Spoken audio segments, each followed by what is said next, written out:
Awesome. This video is sponsored by Ace Force One. Visit aceforce1.com to get all your nutrition needs, coaching, supplements. He's great. He's just a good dude. Good The people. whole team, yeah, the whole team's good people. Good people. So yeah, aceforce1.com or aceforce1 on Instagram or Facebook. So, if I were to say the word cryptozoology to you, what would you think? What's the first thing that comes to your mind when I say cryptozoology, or cryptids, for that matter? How do you react? Pretty ecstatic. Pretty ecstatic. Yes. So you're the rarity. Yes. Because generally in public, if I'm talking to anyone, like where I work or just anywhere else, and I talk about something, let's say the Mothman, the first thing people do is they think that you're a nutbag. True. Generally, they think that you're a nutbag. True. Or they laugh at you, whatever, Mhm. like that. But that's where we had talked before about like the lack of open-mindedness. Yeah. Most definitely. And I find this stuff really interesting. Because it is. Because it is. It's fun to think about too. And one of my favorite stories that I don't think event that I don't think gets enough attention is the Mothman of Point Pleasant. Yep. So is that what we're talking about that today, right? Mothman? That is exactly what we're talking about today. Is Right the on. Mothman of Point Pleasant. So let me. I guess I'll give kind of a primer. Yeah. I'll give a primer on cryptozoology first because it's something that we want to cover on the Brainless Thoughts channel.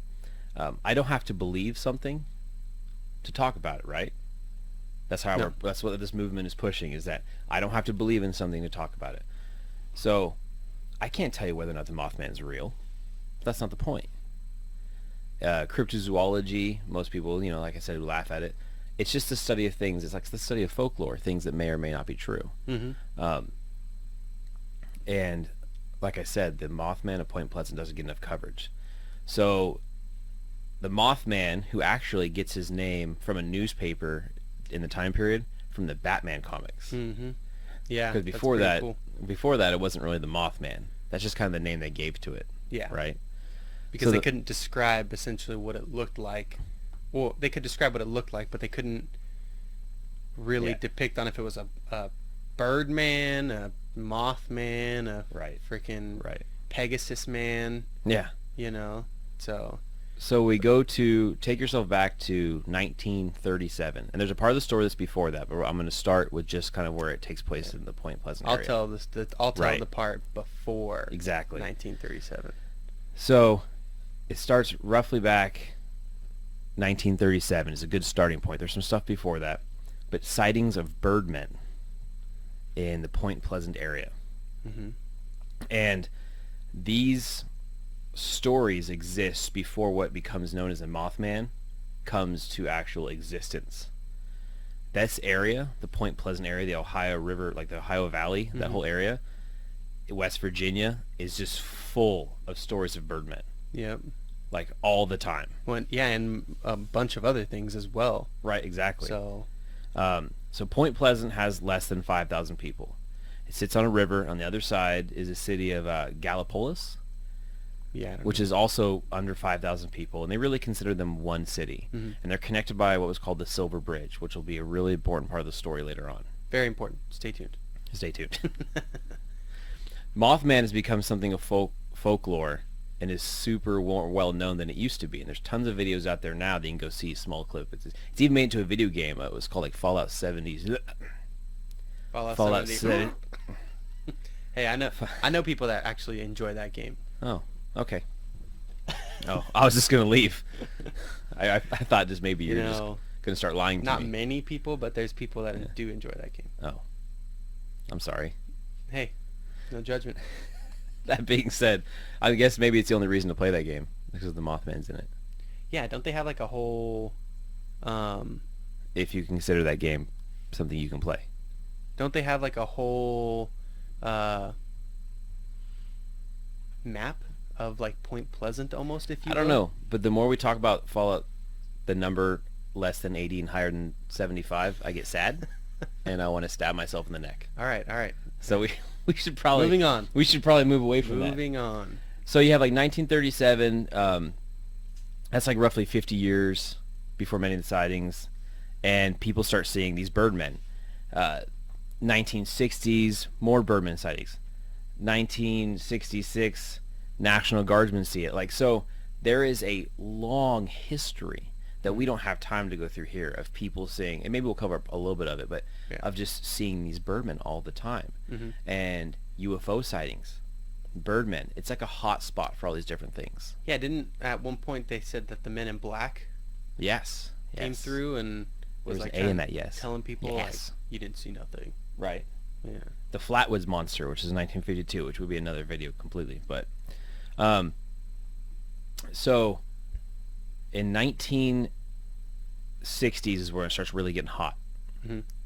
There's this place in Point Pleasant called the TNT Factory, which is an old munitions dump that was abandoned after World War II. And the weird thing about the munitions factory is that it was given over to the government as a wildlife sanctuary, but before that, it was a nuclear waste dumping ground. So if this story isn't like the perfect story for mutant monsters, Teenage Mutant Ninja Turtle stuff, it's ever, it's the perfect place. Yeah, you have an old munitions factory where they dump toxic waste, where then the government turns around and goes, "Oh well, let's make this a wildlife sanctuary." For a wildlife mutated sanctuary for men. what? Mutated Mothman? Yeah. And of course, it was the cool hangout for all the kids back in the '60s. Who doesn't want to go to an irradiated TNT factory? I love how a lot of the documentaries that we watch about that and read about it, they're like, oh, they were on a double date to, what'd they call it? I know what those kind of double dates are about. Yeah, man. Like, quit beating around the bush and just spill the beans, all right? Right. But what gets me with that is, how can it? I don't understand how, like, for me, a whole town, right, multiple sightings throughout the years of people who didn't even know each other, right, but they're saying the same exact thing. Yeah, so let's get into that. Like, you got 1966, some National Guardsmen who are actually like at the facility when it's still a facility. They see something they said looked like a man with giant wings take flight, right? In the same year, 1966, grave diggers, who this is like 8 months later than National Guardsmen, still 1966, they see what they say looks like a man with wings fly from treetop to treetop. They reported that to the news media. And he had what, like big old fluorescent red eyes? Big old fluorescent red eyes. Yeah. And then you have, right after that, a guy named, I think it's Merle Petridge, I think is his name. He's sitting there in his house in the same area, and his TV starts making this like loud hissing noise. Him and his wife are watching TV. You know, they live in the sticks. It's where they live. And he walks to the TV because it starts to like scree. Yeah. And the TV explodes. He hears this weird noise outside. His dog goes nuts. He runs outside, and in the middle of his yard is two red lights spinning. Now, he says like a helicopter, but they're like low to the ground, and they're not making any noise. His dog runs off. His dog is never found again. Damn. I think his name was Bandit. Or Bandit. Yeah, that's probably a sad part of the story. If it was a Chihuahua, it'd be different, but whatever. Would anyone care? I would care. The saddest part of the story is the dogs. And then he comes back in, you know, because after like the lights disappear, but like his TV exploded, his dog never came back. This stuff happens all throughout Point Pleasant over and over and over again. You have all this toxic waste being dumped. The more stories that appear in Point Pleasant, the more people go looking and then are reporting more stuff. Yeah, and I think a lot of people came to the conclusion that there was a lot of fabricated stories. Oh, obviously, upon that. Of course. But they said that the Mothman could take flight straight, like just by jumping straight off the ground and take off straight into the air. Without expanding its wings. Like Superman. Yeah. What the hell? And then the last story that I'm going to mention, because like I said, there's like hundreds of them. The really, really important one is what's called the mallet sighting. Okay. So this is still 1966. I just hit my microphone. Next time, punch me in the face. November 18th. So these kids that have lived in the area their whole life They see, they're in their car. Mm-hmm. They had gone up to like the TNT area, which is also now I think it's called the Melintic Wildlife Preserve. Mm-hmm. They had gone up to the TNT area because that's what cool kids do. Like we said, you go hang out at irradiated ex-military bases. Yeah. Because that's the cool thing. Shove dirt in your mouth to try to get exposure. Shove dirt in your mouth, roll around. You're like, look, I have an arm growing out of my chest. This is amazing. Dang, dude. We should go there. Yeah, that'd be cool. They see this beast. They actually describe they could see the musculature in its legs. It's along the side of the road. It starts to follow them, and it's keeping pace with their car. And this thing has red eyes. It's screeching, and it can fly as fast as their car can go. Now, the YouTube videos I've watched and the documentaries I've watched, they say the car's doing like 100. I doubt it. Yeah, it's a 1957 Chevy. Maybe it could. Downhill Off a cliff. Anyways, this thing terrifies them. Yeah. Terrifies them so much that they go tell the authorities who believe them. They hold town meetings and people start asking, well, if we see it, can we kill it? And what if there's more than one? Shit, yeah. If you can kill it. All this shit sounds like Jeepers Creepers, dude. It does sound like Jeepers Creepers. I think Jeepers Creepers was created in lieu of the Mothman. Right. Because, one, Jeepers Creepers probably looks even more scarier. Right. And the fact that he has that nose thing that he can smell through. Not the nose, but like, that weird, I don't know how to describe it. But it sounds like Jeepers Creepers. Yeah. So, all during 1966 and all these sightings, there's all these UFO sightings at the same time. People are seeing all sorts of crazy stuff. The local Point Pleasant newspaper creates a reporting media desk just for the sightings. Yeah, and the people come from all walks of life. They're National Guardsmen. They're just high schoolers. They're police officers. One of them was the reporters are seeing stuff, and it's always around the TNT area. Yeah, there was a story where this lady was driving to some dude's house, like I think it was a relative's house or something, and she had her baby in her arms, and she gets out of the car, and the Mothman is standing at the front of their car, right, and starts coming after her. Well, I guess she was so petrified that she drops her baby. Yeah. Didn't she fall on top of the baby too? And then is like, oh shit, my baby. Britney Spears it up, you know what I mean? And then freaking picks it up and runs into the house, and I guess the thing chased her. Yeah. Right? And the people who opened the door to let her in said they seen it chasing after her. And it stayed around their house. Yeah, it would circle their house. Right. And so that's crazy. I mean, you wonder, is it real or is it not? I don't know. Well, and that's the thing about, you can hear these stories and easily just go, oh, none of that's real, it's all dumb. But you could say it's mass hysteria, which is a thing, right? You can have mass hysteria. Yeah. Where you just get, once you start to believe in something, you start seeing something that's not there. But I like to look at it more in, you have that many people, are all of them lying? Now, some of them are going to lie. Some of them are, yeah, obviously. Sure. Some of them are like, oh, let's jump on the bandwagon and make some stories up. Yep. I want my 15 minutes. I want my article in the newspaper. Yeah. But all of them are going to lie? The Mothman touched me. Well, it's because you asked him to. Whatever. Did you get touched by the Mothman? I don't think so. My story's cooler. Publish me front page. Publish me front page. So right now. Yeah. Mothman got me pregnant. No. Oh no. with all his moth larvae. Oh, yep. Right. You could take front page, I guess. But so yeah, it's like, are they just mass hysteria? Are they seeing something? Now, the reason why I want to do this video is because I don't think people talk about the fact that I think they saw something. Yeah. What it was it a Mothman? Most likely not. I wasn't there. Could it be? I don't know. But these people saw something, because some of them, correct me if I'm wrong, there's one lady who saw one, and it burned her eyes. Yeah. I guess what happened was people would see him and go psychotic. Yeah. They would start having nightmares, and they would see him in his nightmares, or in their nightmares, and people were hospitalized with trauma and PTSD. Yeah, one lady she had burns around her eyes after she saw him. So saw it. Yeah. Whatever it was. But then people thought that there was like the wildlife preservation specialist or whoever it was Uh-huh.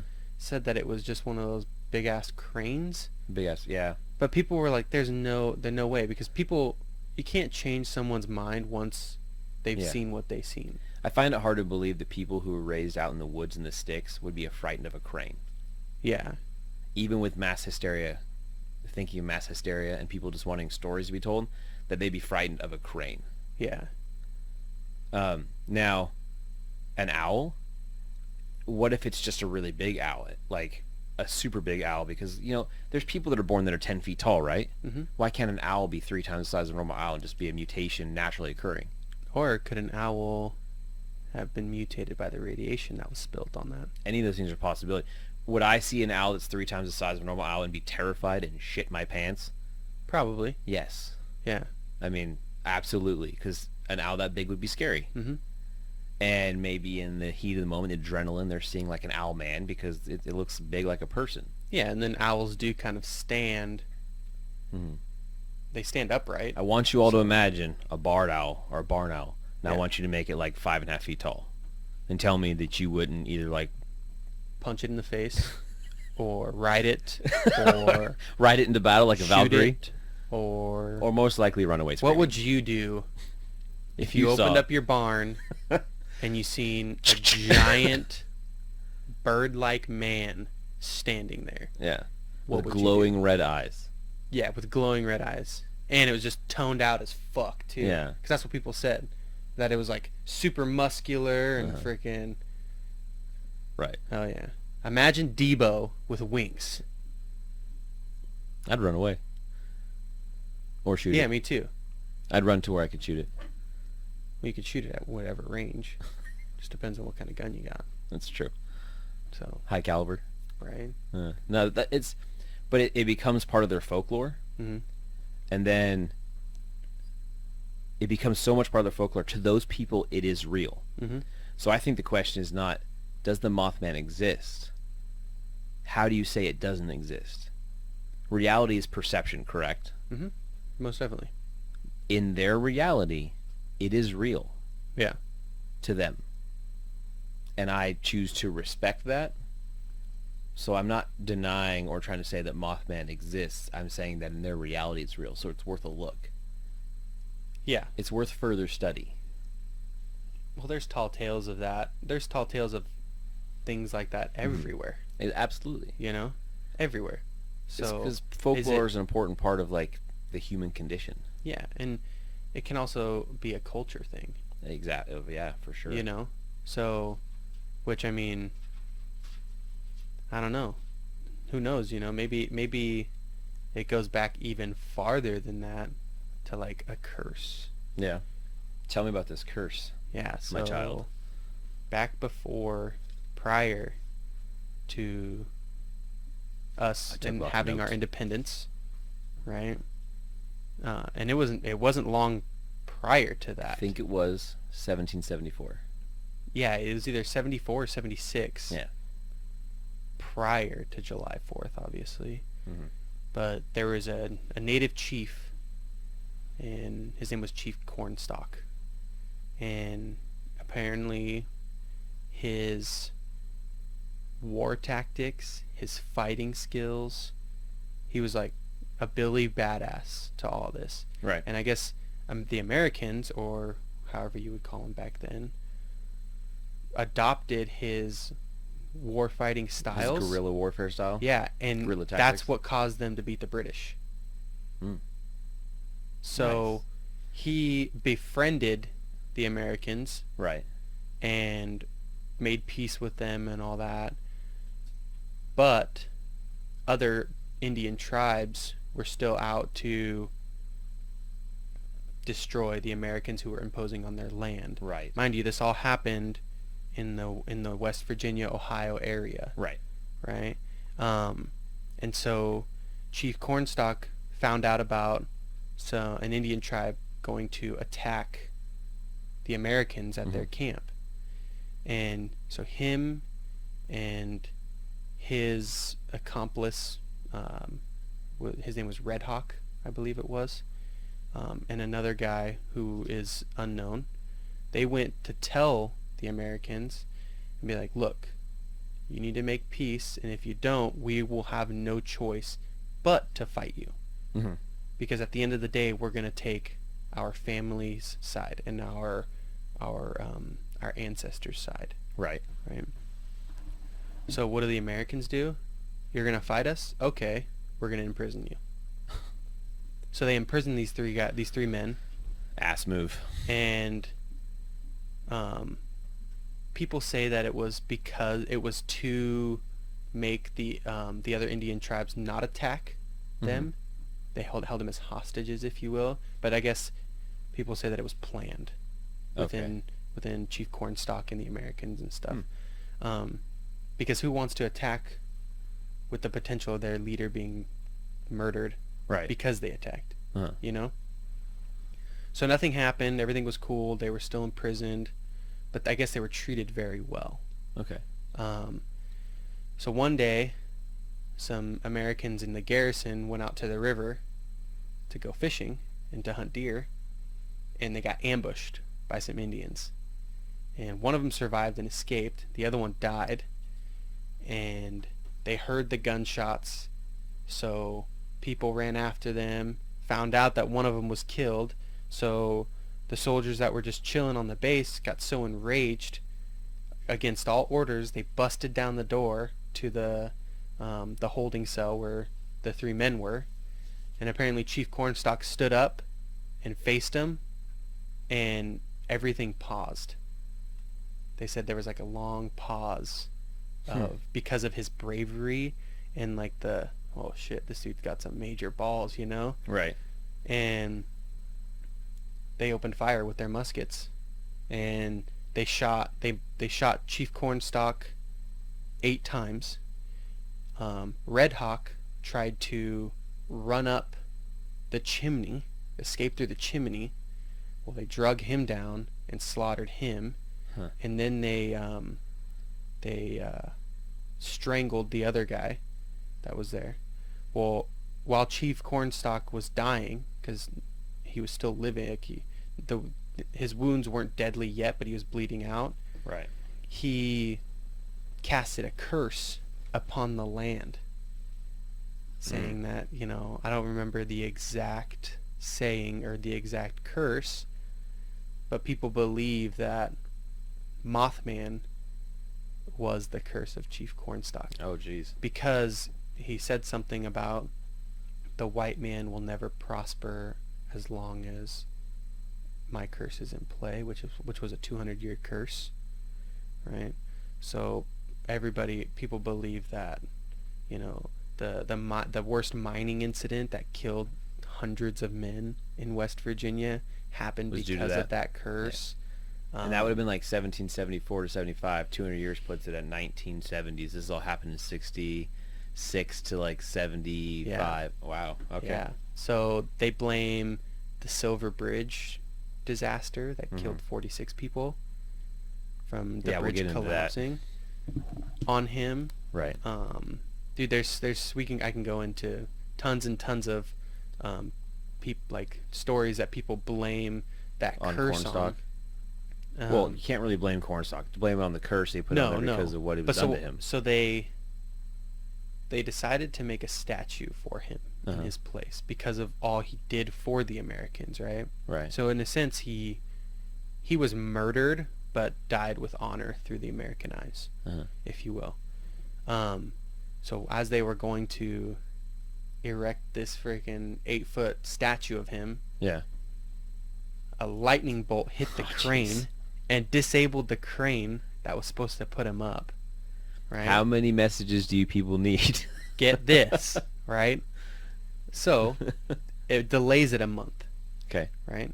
So, and this is like in like the mid 1800s that they're putting this statue up, right?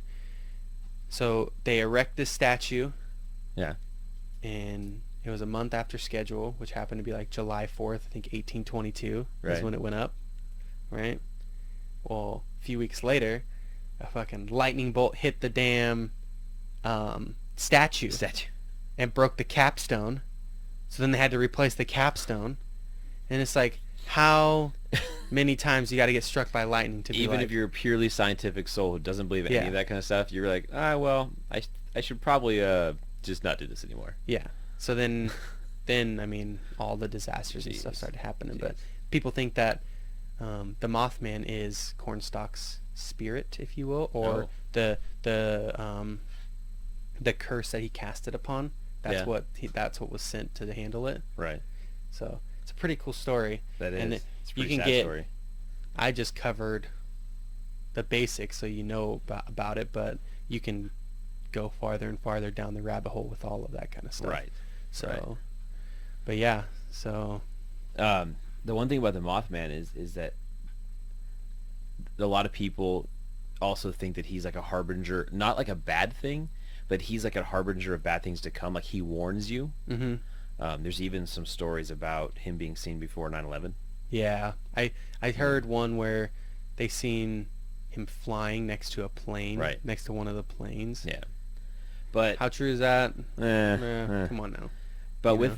that, the major thing that is in a lot of the documentaries and stuff is the Silver Bridge collapse. hmm That's a big one. And he had been seeing all this stuff is leading up to the Silver Bridge collapse. And I can't remember exactly. I know it was 10 days before Christmas, but I don't remember what year. I think it was November 22nd, 1967. I think you're right, or close to that. Yeah. I'm gonna Google this. You should Google it. See how right you are. You're Yeah. much better with the dates than I am. Keep going. So it's right before Christmas. The Silver Bridge that connects the two sides, like I had said. People have been seeing the Mothman and all this hysteria and this hype and this mass insanity, or maybe even just true sightings. December 15th, 1967. Okay, there we go. So yeah, it was 10 days before Christmas. 46 people. Yeah, 46 people. This homeless man goes down under the Silver Bridge, and he sees what he says is the Mothman. He reports it to the police. The next day, while there are 70 cars parked on the Silver Bridge, it collapses. hmm And there's an eyewitness that Yeah. survived that. Yeah, she was right at the edge. Yeah, she felt the bridge, like she seen the bridge start Yeah. shaking and stuff. So she put her car in reverse, Right. and then as she reversed backwards, the bridge fell, Yeah. and she said she was like feet. Yeah. From- So you have to imagine, 10 days before Christmas, Virginia, it's cold as shit. Mm-hmm. 70 cars on the bridge, 46 people that die. Yep. The bridge, like men, women, children, the bridge collapses. So what you have in this town of Point Pleasant is all these things you're talking about, the curse, all these things happening up until this point, all the sightings, mass hysteria, people seeing monsters and UFOs, and then to cap it all off, a bridge collapses right before Christmas and dumps all these people in the water just to Yeah. suffer a tragic fate. Yeah. So they found 46 people, Right. but they said that there could have been more. They just couldn't find them because Yeah, they the didn't river know. washed them away. Absolutely. But 46 people confirmed dead. yeah. So that's nuts. And then It they is nuts, and it's they- so sad. Yeah, they brought out like the engineers that built the bridge, and they say that one of the engineers cut corners on it because it was a cheaper job, if you will. Right. Or he tried some new stuff, and I guess one of the pins failed Yeah. that hold the bridge together, and that's what made it collapse. Dude, there's cover stories for everything, man. There is You cover know, stories for or it's a real, or it's true. It you could know? be. It could But be. it could also be the cover. But like I said, to me, imagine being those people living in Point Pleasant. Mm-hmm. That's your Fuck reality. this place. I'm Yeah. gone. All the sightings and stuff like that, and then the Mothman. I mean, there's that movie, The Mothman Prophecies, which is like a loose retelling of it. Yeah, yeah. And there's lots of good documentaries. I Who's suggest that? go out and watch Who's that them. guy that plays in it? The lead guy, character. He's the guy that plays in Pretty Woman. Yeah. But he's a lot older and a lot grayer. Yeah. What's that guy's name? See, our audio Gere? technician knows the name. Yeah, Yeah. Richard Gere. But we don't. Yeah, I don't know. Why are we doing this show again? I don't know. We know nothing. Yeah. Anyway. But so to me, it's just a really interesting story. I mean, I actually think it's so interesting that I would want to one day go to Point Pleasant Yeah, to that'd be visit cool. like the Mothman Museum. Yeah, and that's another thing is people think because the town was so small, Yeah. people think that they created this fantastic freaking, being and sightings of UFO Yeah, to and, help tourism. and Men in Black and all this and that to get more tourism, within the town. So like they have a freaking Mothman statue. They have a pizza place that makes a Mothman pizza. Right. My problem with that though is these reportings are happening back in the 60s. Yeah. So now, if I'm a small town that wants to survive, will I cash in on it later on? Absolutely. Yeah. But the people back in the 60s, I'm pretty sure wouldn't have been doing it for tourism. Yeah. Like... And I think that's one of the ones you don't really know. You can never really know for sure. Yeah, so exactly. So another big name for those of you out there who are just learning about the story, I'm sure most of you have heard about it, but are kind of getting into this and want to look further into the Mothman and the folklore behind it, is Keel. His last name is Keel, and he wrote the actual... John Keel. He was a reporter who started off being a regular reporter.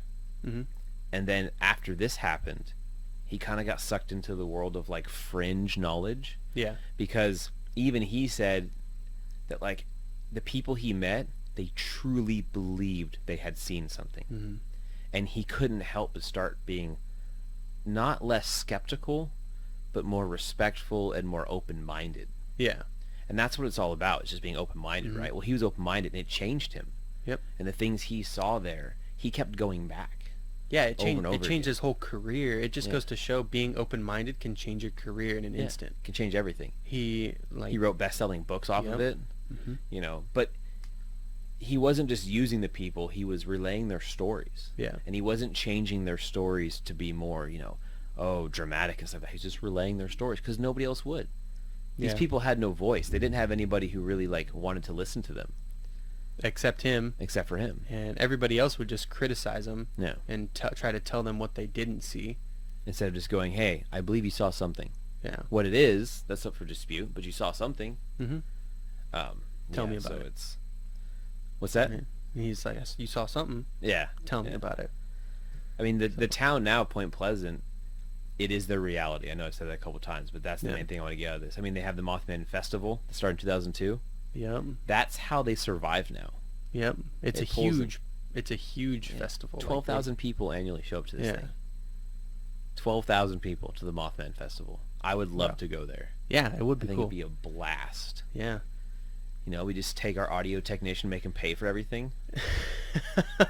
What's he going to do? I mean, if he doesn't, we'll beat him up. Right? Yeah. That'd be a blast. Tell us in the comments if you want us to go to Point Pleasant and go to the Mothman Festival. Yep. But I just find it really interesting. And the reports of giant birdmen is not just Point Pleasant. Yeah, France and all those everywhere. places. It's all throughout human history. Yeah. And the only reason I'm saying Birdman is because that was what was before Mothman. He really only got his name, like I said, from a newspaper article. I saw Birdman once. He played in the NBA. That's a different one. Is it? Yeah. Is he a harbinger of doom? Yeah, actually, he's in jail now. Okay. Oh, well, there you go. Never mind. So I stand corrected. Yeah, I think he was like, he's in jail for like conspiracy to murder or something like that. Oh, wow. Okay. So yeah, he's a harbinger of doom. I guess so. But damn, his mohawk inspired me, man. This thing was like fucking 6 feet tall on top of his fucking 9-foot statue. There you go. So, who knows? Maybe it could have been him. So look out the information, look into the information of the Mothman if we're so interested after watching us, and realize that we're trying to push that open-mindedness. Yeah. There are some great documentaries out there. There's the Mothman Prophecies, the book. The movie kind of over-dramatizes things, but it covers pretty much. Yeah, Keel's book it really covers things really well. Yeah, because he was there. So. And just be more open-minded to people when they tell you about things that they may have seen. Yeah. You don't have to believe everything you hear. That would be dumb. Yeah. To believe everything. Mm-hmm. But it's more about just a communication. It's about the thought process. Yeah. It's about taking people's stories in. If you have a story about large flying birdmen, we want to hear it. Chasing after you, flying at 100 miles an hour. Yeah. Let's hear Abducting you. Whatever. Whatever you got. I was about to say something, but I stopped myself. Yeah. I knew you were. I knew you were going somewhere with that. So, if you have that, just let us know. Yep. Yeah. So remember, subscribe, like, view our videos. We have merchandise now, so you can see we have tumblers. If you want one, let us know. Email us at brainlessthoughts1@gmail.com. Like us on Facebook, Instagram. Just follow us. Yep. That's all we want. Just let us know. Let us know your stories. Give us ideas. We're in this for the long haul, like we said. This will be our third video. We plan on making 300 more. 300. 400 more. 400. 1,000. We plan on making as many as our subscribers and all that lets us. Yeah. If you want to get more in depth on any topic, just let us know. Because every topic we've pulled so far and used has been from someone telling us they wanted to hear about it. Yep. So if you correct us where we're wrong as well. Yep. Mm-hmm. Oh yeah, call us out. Yep. Call us out. If I'm you married, have any so topics, I get told I'm wrong all the time. If you have any topics that you would like us to talk about, again, put it in the comments or email us. Yep. All right, guys. So with that, we're out. We love you, and keep on thinking on.